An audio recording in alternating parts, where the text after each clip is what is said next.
So the first thing that we want to look at in this course really is awareness, building awareness around anxiety.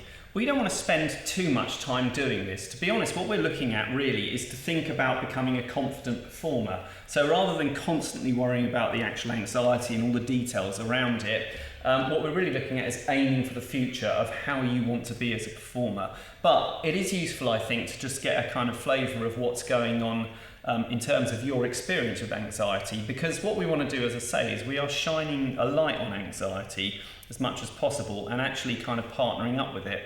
And in that case, rather than kind of like trying to forget or ignore it, what we're going to do is to actually allow it to sort of be what it is and get some understanding of it. So fundamentally, we are becoming an anxiety detective. Okay, that is a magnifying glass, just in case you're curious.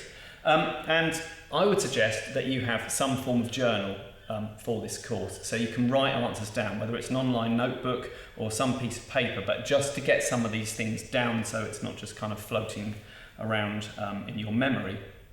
Now, what I'm going to do in this particular one is ask a series of questions, and I'll talk a little bit about my experience, but what you want to do is to think about what is your experience here.